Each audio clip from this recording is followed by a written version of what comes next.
Hi, this is Cecilia from Tarot by Cecilia, and this is your tarot card of the day for Tuesday, June the 3rd, 2025.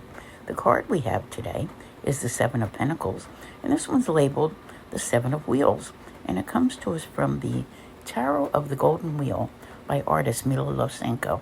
You can find this deck through U.S. game systems. You know, we see this card fairly frequently, but it does have a different feel to it today. So first, let's talk about what's going on. We have the moon in Virgo, makes one aspect, which is a square, to Mercury at home in Gemini. It doesn't have a great length of time where it's influencing your life, but if you know what time it's happening in your neighborhood, you might just want to sit tight for a little bit, not try to communicate or travel at that time. Besides, there's so much more that you need to be doing. Now, when we see this card, a lot of times, we talk about using it to, plant seeds, set intentions for the new moon. So let's go back to that new moon. It happened on May 26th in the sign of Gemini, and it was absolutely spectacular. We hadn't seen the likes of that in really quite some time, and we're still working under the influence of that new moon.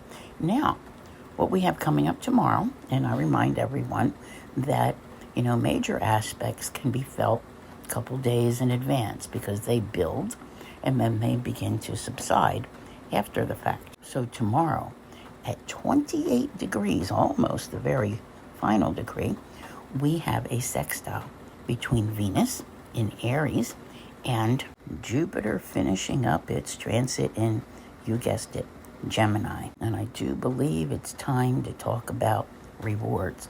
Now, if you look at this guy on the card, kind of looks like he's got a bumper crop going on. Doesn't know what to pick first. I find it interesting that today's and tomorrow's cards are both cards of assessment. Different, mind you, but in this particular instance, we have something which could be more like a reward coming your way. How everyone feels this tail end of Jupiter and Gemini it's going to vary, okay, depending upon your chart and who you are. But I think there's a little something in here for everyone. So what to do, what to choose, what to pick, what is worth your time. I often compare this card to, farming and call it like the garden of life.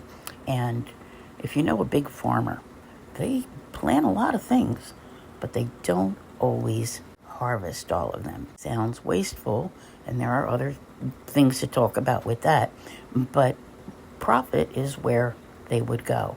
In other words, if something's only worth $5, by the crate, and it costs $2 to pick it, $2 for the crate, and another $1 for what? Having grown it, perhaps, might not be worth your time. Yet, if you have an item that is suddenly bringing $30 a crate, you're looking to make $25 a crate off of it. Think about that for a bit. This is the kind of assessment that we have going on today. What's of value to you? What rewards are there? Because I'm telling you, Venus and Jupiter, they're working hard for you today. Now, Venus isn't at home. It's going to be moving, into Taurus at home in a few days, but I think you're going to want to take advantage of it while it's still in Aries and Jupiter is still in Gemini, because Jupiter will be moving as well. So the rewards, they are all up to you. You've put in the work. Perhaps it's time to claim them. I want to thank you all very much for being here. I'll see you here again tomorrow. And as always, have a great day.